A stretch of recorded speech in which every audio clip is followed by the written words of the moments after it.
உங்கள் தங்கம் வெள்ளி வைர நகைகளை விற்று பணம் பெற நம்பிக்கையான நிறுவனம் மேக்ஸ் கோல்ட். கால் 04454545545. தங்கம்னா காசு, அது விற்கணும்னா மேக்ஸ். தவேக தலைவர் விஜய் நிர்வாகிகள் சந்திப்பு இப்போ முடிஞ்சது. குறிப்பாக திருச்சி தஞ்சாவூருக்கு இடைப்பட்ட செங்கிப்பட்டியில், ஏன்னா முதல்ல தஞ்சை மாவட்டம் தான், ஆனால் ரெண்டுத்துக்கும் நடுவில் அப்படின்னு கிட்டத்தட்ட உள்ளே 4900 பேர், வெளியே அவ்வளோ பேர் இருந்தாங்க. 23 ஏக்கரில் இந்த நிர்வாகிகள் சந்திப்பு. வழக்கம் போல் ஏகப்பட்ட கண்டிஷன் பந்தெல்லாம் அமைச்சு ஒரு மத்தியான வெயில் வேலையில் அப்படி திருச்சியிலேருந்து கிளம்பி விஜய் வந்தப்பெல்லாம் இந்த பின்தொடர்ந்து வந்த நபர்கள் திரும்பவும் நான் சொல்லிக்கிறது தான் போன வேலூர் கூட்டத்திலே சொன்னாப்புல அது வீட்டிலேருந்து கிளம்புனது, வராதிங்க பின்னாடி வராதிங்க. இப்போவும் அவங்க சொல்கிற மாதிரி கேட்கவே மாட்டேன்றாங்க. என்னங்க அதாவது ஒழுங்காக போகிற வண்டியை நீங்களே குறுக்கால பைக்கை விட்ற மாதிரி கதையாக இருக்குது. திருந்துங்கப்பா, விட்டுருங்க. எலெக்ஷன் ரொம்ப தூரம் இல்லை. இந்த நிர்வாகிகள் சந்திப்பே இப்போ தான் அப்படி கொடுத்துக்கிட்டு இருக்காங்க. அதுதான் விஜய்க்கான ஒரு பெரிய இதுவாக இருக்குது. இதெல்லாம் தாண்டி இன்னும் 234 தொகுதிக்கு போகணும், மாநாடு நடத்தணும், தெருமுனை கூட்டம் பேசணும், வேட்பாளர்கள் அறிமுகப்படுத்தணும், எத்தனையோ விஷயங்கள் இருக்குது. இதற்கான அனுமதியெல்லாம் ரொம்ப ரொம்ப முக்கியமான ஒரு விஷயம். அந்த அனுமதிக்கு நீங்கள் ஒரு தடையாக இருந்து விடக்கூடாது.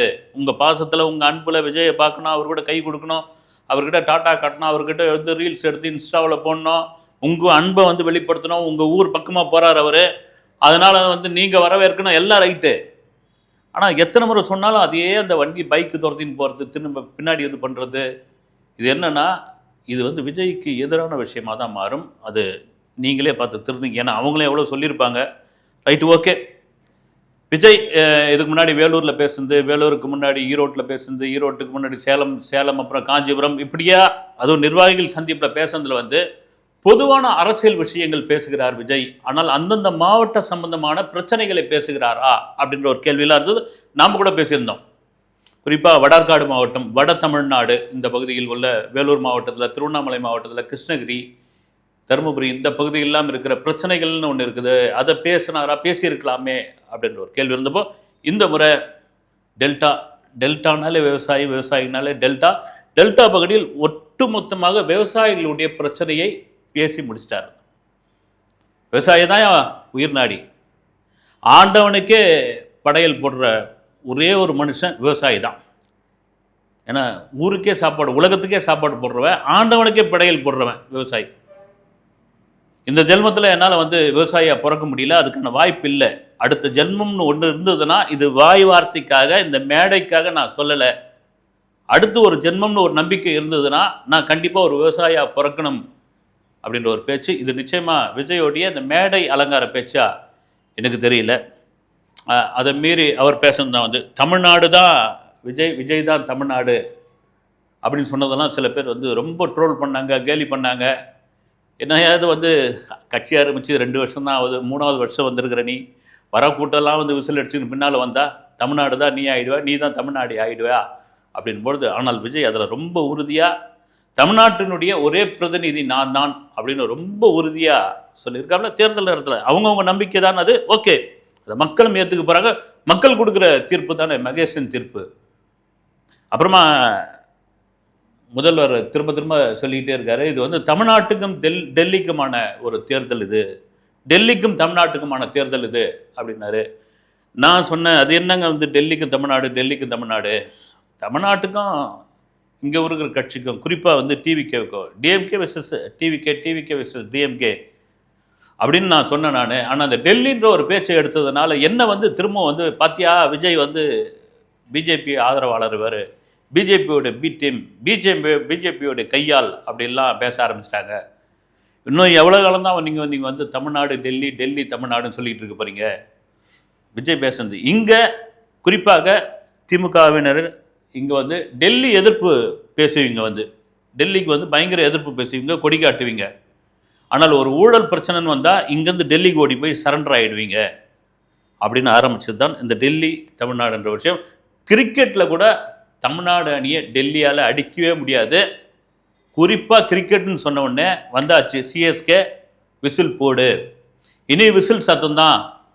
ஏன்னா இங்கே நடந்த ஒரு மேட்ச்சு சேப்பாக்கத்தில் ஒரு முதல் மேட்சை இன்டர்நேஷ்னல் மேட்ச் ஒன்றுத்துக்கு விசிலில் கொண்டு போகக்கூடாது, கிரவுண்டுக்குள்ளே சுற்றி யாரும் விசில் விற்கக்கூடாது, தெரியாமல் விசில் எடுத்து போனால் கூட அங்கே பிடிங்கி வச்சுக்கிட்டாங்க. வந்து என்னங்க வந்து ஒரு கட்சி, ஒரு இந்தியாவில் தமிழ்நாடுக்குள்ளே ஒரு சின்ன இடத்தில் இருக்கிற இப்பொழுது ஆரம்பித்த ஒரு கட்சி தான் அது. வந்து திரும்ப சொல்லணும்னா ஒரு பச்சா பால்வாடி இப்படி திரும்ப திரும்ப சொல்கிறது தான்.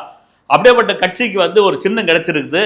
அந்த சின்னத்துக்கு ஒரு இன்டர்நேஷ்னல் மேட்சுக்கு கிரவுண்டுக்குள்ளே விசிலை கொண்டு போகக்கூடாது அப்படின்னா என்ன பயம் அப்படின்ற மாதிரி எதிர்ப்பு வந்தது. அதுக்கப்புறம் அதை ஃப்ரீயாக விட்டுட்டாங்க. வந்து இப்போ அதை தான் விஜய் சொல்கிறார். வந்து இனிமேல் ஐபிஎல் மேட்ச் நடக்கும் போது ஐபிஎல் மேட்ச்சில் சிஎஸ்கேனால விசில்னா சிஎஸ்கே தான், தமிழ்நாடுனா இதுதான்.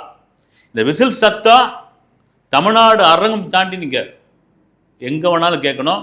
இதை தமிழ்நாடை தாண்டி ஒவ்வொரு பூத்துலேயும் நீங்கள் விசில் சத்தத்தை கொண்டு போய் சேர்க்கணும் அப்படின்றது விஜய் பேச்சு. ஏன்னா ஒவ்வொரு வீட்லேயும் ஒரு விஜய் இருக்கிறாங்க. இது வாய் வார்த்தை கிடையாது. பயங்கர கான்ஃபிடண்ட்டான ஒரு பேச்சாக இருக்குது. பொதுவாக உடம்பு சரியில்லை அப்படின்னா டாக்டர்கிட்ட போவோம், நமக்கு ஒரு பிரச்சனை அப்படின்னா வக்கீல்கிட்ட போவோம். ஆனால் ஒட்டுமொத்தமாக பிரச்சனையோடு இருக்கிற ஒரு ஆள் யாருன்னா விவசாயி தான்பா. ஏன்னா இதே மக்கள் சந்திப்பு பயணம் தான் திருச்சியில் ஆரம்பித்து நாகப்பட்டினம் திருவாரூரில்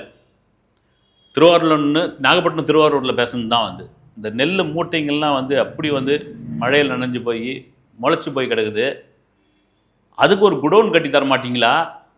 ஒவ்வொரு நெல் மூட்டைக்கும் கமிஷன் வாங்குறீங்களே, இது நியாயமா அப்படின்ற ஒரு பேச்சு அந்த டெல்டா பகுதியில் மிகப்பெரிய அதிர்வலையை எதிர்ப்பை ஏற்படுத்துச்சு.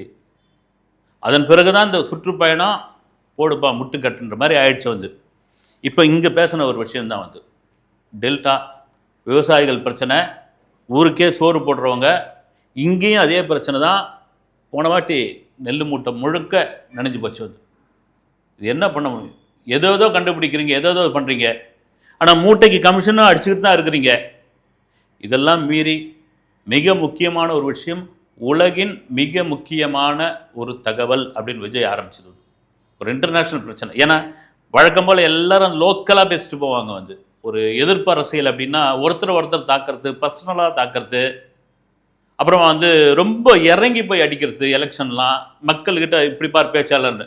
ஆனால் இதில் முக்கியமான ஒரு விஷயம் என்னென்னா, ஒரு சம்பவம் ஒரு நாட்டில் ஒரு மாநிலத்தில் ஒரு பிரச்சனை நடக்கிறதுன்னா அந்த பிரச்சனையை உலக அளவில் ஒரு அமைப்பு ஒரு குழு இல்லை ஒருத்தர் வந்து எடுத்து காட்டுறாங்க அப்படின்ட்டு அதை செய்தியாக படிச்சிருப்பாங்க, கொண்டு போய் ஒரு தலைவர் சேர்க்கணும். அதுதான் விஜய் சொல்லியிருக்கார். நீங்கள் ஐநாவுடைய அறிக்கையை பார்த்தீங்களா? இல்லைனா தினத்தந்தியில் வந்து கட்டுரை யாராவது தேடி பாருங்கள், அதில் வந்து டீட்டெயிலாக இருக்கும் அப்படின்னு. ஏன்னா தண்ணீர் திவால் ஆக போகிறது, அதுவும் எங்கள் தமிழ்நாட்டில். அதுக்கு யார் காரணம்? சென்னைக்கே பெரிய குடிநீர் தட்டுப்பாடெலாம் உருவாக போகிறது அந்த செய்தியில் தான் போட்டிருக்காங்க, பிரச்சனை. குறிப்பாக தண்ணீர் வந்து இந்தியாவில் அதிகப்படியாக திவால் ஆகக்கூடிய மாநிலமாக தமிழ்நாடு இருக்கும்போது காரணம் என்னென்னா, மலையை விட்டு வைக்கிறது கிடையாது, மணலை விட்டு வைக்கிறது கிடையாது, கனிம வளங்களை வந்து சுத்தமாக எடுத்துறது, இதெல்லாம் பண்ணிக்கிட்டு இருந்தால் என்ன பண்ணுறது? வந்து சுப்ரீம் கோர்ட்டே வந்து கண்டனம் தெரிவிச்சுது, உயர்நீதிமன்றமே கண்டனம் தெரிவிச்சது. மணல் மாஃபியா, மணலை அல்றீங்களே.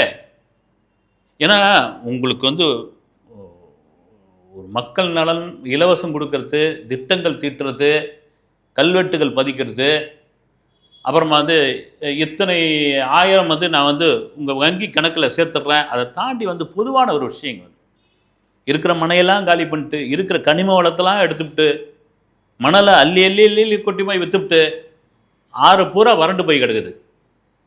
நிலத்தடி நீர்லாம் போயிடுச்சு, உள்ளே வந்து போயிடுச்சு.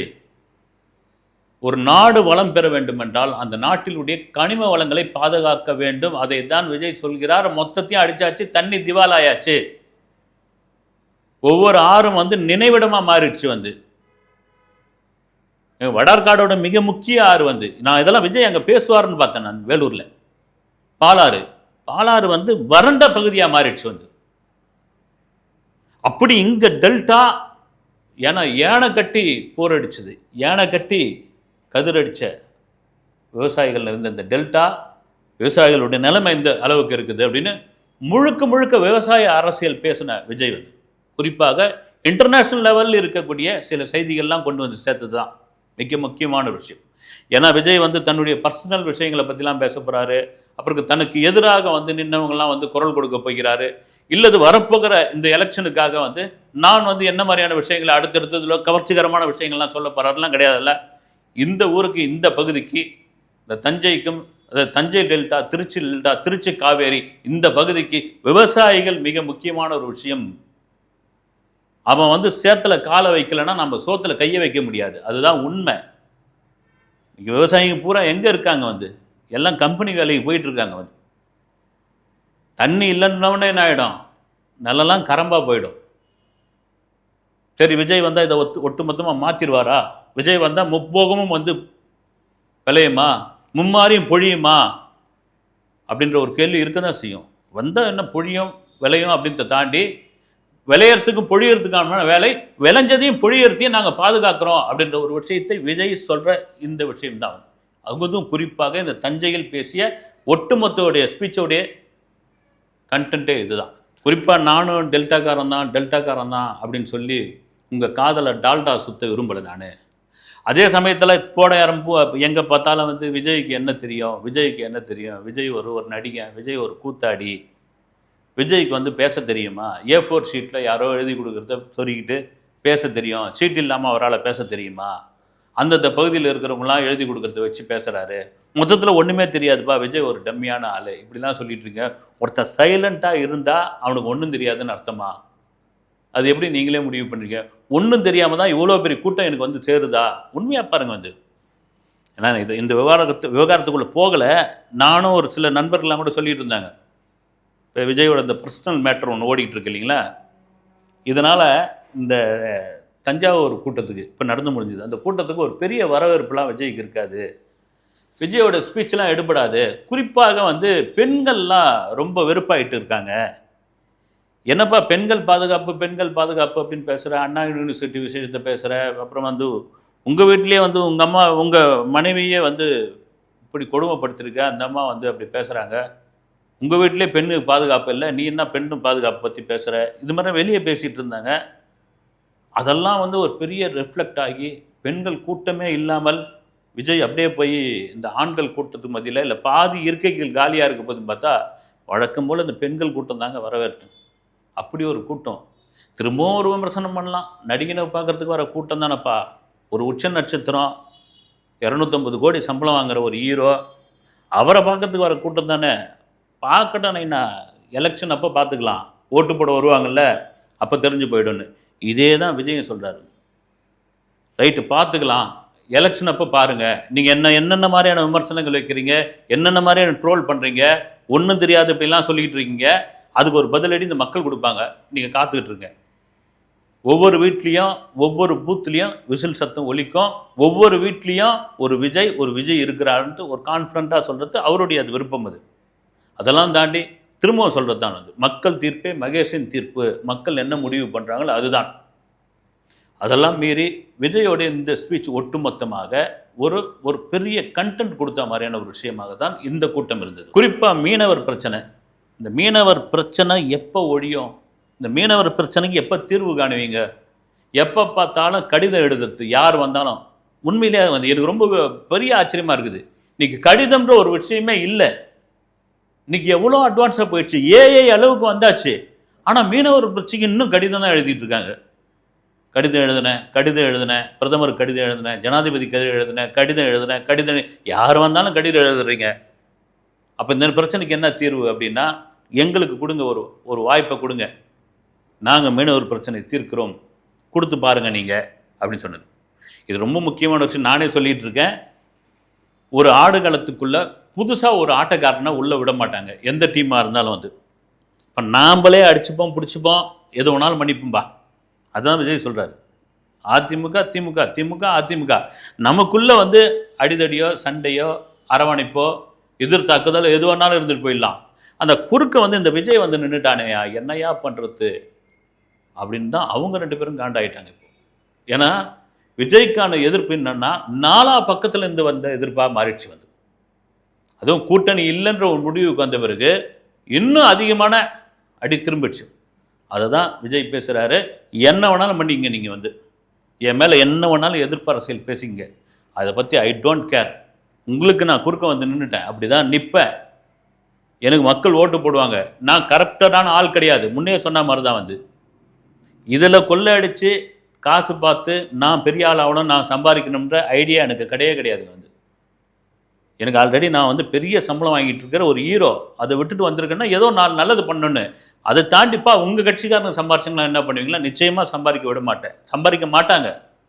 அப்படி பண்ணால் அடுத்த நிமிஷமே அவங்கள வந்து தூக்கி வெளியே எறிவேன், இது உண்மை அப்படின்னு ஒரு ஒரு ஜோடனை இல்லாத ஒரு வழக்கு. ஏன்னா ஜோடனையாக எதுவும் பேசலை விஜய். வந்து பெரிய எதுகை முனையெல்லாம் கூட இல்லை, பெரிய ஆவேசம் எதிர்த்தாக்குதெல்லாம் கூட இல்லை, ஒரு ஒரு ஒரு கரெக்டான ஒரு விஷயத்தை சொல்லிட்டு போகிறார். முதல்லாம் கூட அது விமர்சனமாக இருந்தது, ஒரு கட்சிக்கான பேச்சு மாதிரியாக இருக்குது. வந்து ஏதோ சாதாரணமாக பேசிட்டு போகிறாரு, இதெல்லாம் மக்கள் எப்படிப்பா ஏற்றுப்பாங்க? அவங்களுக்குலாம் உணர்ச்சி பொங்க பேசணும் இல்லை. கூட தான் விஜய் சொன்னார், பரந்தூர் விஷயத்தை நாங்கள் தான் முதல்ல தொட்டோம், அதுவும் ஒரு விவசாய பிரச்சனை தான். பரந்தூரில் தொட்ட ஒரு பிரச்சனை இன்றைக்கி டெல்டா வரைக்கும் வந்திருக்குது. அப்படின்னா விவசாயிகள் இந்த நாட்டினுடைய எவ்வளோ முக்கியமானவர்கள், அதை யாரும் புரிஞ்சுக்க மாட்டேன்றீங்களே, புரிஞ்சுங்க, நாங்கள் வரோம், உங்களுக்கு நாங்கள் பாதுகாப்பாக இருக்கிறோம் அப்படின்னு. குறிப்பாக நீட் பிரச்சனையை பற்றி தான் பேசியிருந்தார் விஜய். நீட்டை ஒழிப்போம், நீட்டை ஒழிப்போம், நீட்டை ஒழிப்போம்னு சொல்லிட்டீங்க, வந்துடுச்சு 4.25 வருடம் ஆட்சி முடிய போது, என்ன நீட்டை ஒழிச்சிங்க அப்படின்னு. இப்போ சமீபத்தில் நான்குநேரி பிரச்சனை, மிகப்பெரிய பிரச்சனை. நான்குநேரி பிரச்சனைக்கு அரசியல் கட்சிகள்லாம் கூட, சில கட்சிகள் பல கட்சிகள்லாம் கூட எந்தவித அறிக்கையும் கொடுக்காமல் இருந்தப்போ, அதை பற்றிலாம் கூட ஊடகங்கள் சிலது பேசாமலே இருந்தப்போ, விஜய் தான் எக்ஸ் வலைதளத்தில் ஒரு கண்டன அறிக்கையை ஒன்று கொடுத்துருந்தார். அதை கூட சொல்லிட்டு இருந்தார், யாரோ போட்ட ட்விட்டை தான் சொல்லியிருந்தார், ஸ்டாலின் தொடரட்டும், சட்டம் ஒழுங்கு சந்தி சிரிக்கட்டும் அப்படின்னு. விஜய் பேசினது நீட் பிரச்சனை, அதை தாண்டி பெண்கள் பாதுகாப்புன்ற ஒரு விஷயம், முக்கியமான ஒரு விஷயம். கலைஞர் அவர்களுக்கு வந்து வெண்கல சிலை வைக்கணும் அப்படின்னு, அதை தான் விஜய் சொல்லியிருக்காரு. ஏங்க, யார் காசில் வெண்கல சிலை வைக்க போகிறீங்க? ஊரா விட்டு நெய்யே அது வீட்டில் வச்சு அதை வச்சு நீங்கள் ஸ்வீட் தயாரிக்க போகிறீங்களா? ஸ்வீட் சாப்பிட போகிறீங்களா? இந்த வெண்கல சிலை வைக்கிறதுக்கு வந்து கோர்ட்டே வந்து எதிர்ப்பு தெரிவிச்சிருந்தது.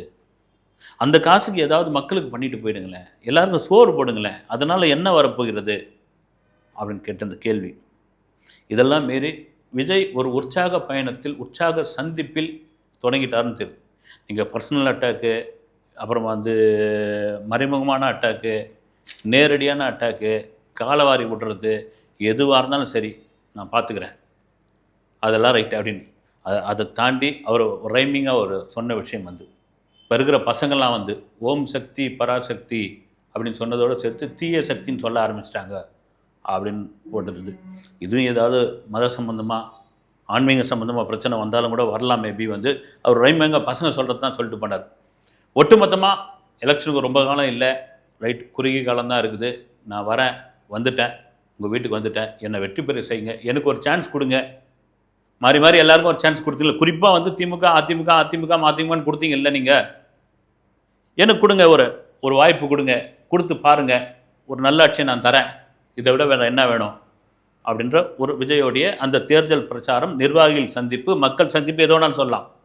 இன்னொரு ஒரு வாரத்தில் திருநெல்வேலியில் விஜயோடைய இந்த நிர்வாகிகள் சந்திப்பு இருக்க போகிறது. இன்னும் தென் மாவட்டத்துக்கெல்லாம் போகலை விஜய் அப்படின்பொழுது, அந்த நிர்வாகிகள் சந்திப்பு, அந்த மக்கள் சந்திப்பில் தென் மாவட்ட சம்பந்தமான பிரச்சனைகள் என்ன விஜய் பேசுவார், தேர்தல் தேதி அறிவிக்கப் போகிறார்கள், தேர்தல் கமிஷன் உள்ளே வந்த பிறகு விஜய்க்கு அனுமதித்து ரொம்ப ஈஸியாக இருக்குமா, 234 தொகுதிக்கும் அவருடைய பிரச்சார பயணம் தொடருமா, இந்த 1-1.5 மாதத்தில் அந்த 234 தொகுதியில் வந்து பிரச்சாரம் எடுத்து சாத்தியமாகுமா, இதெல்லாம் அடுத்தடுத்த வீடியோக்களில் உங்களிடம் பேசுகிறேன். அடுத்த வீடியோவில் சந்திக்கிறேன். நன்றி.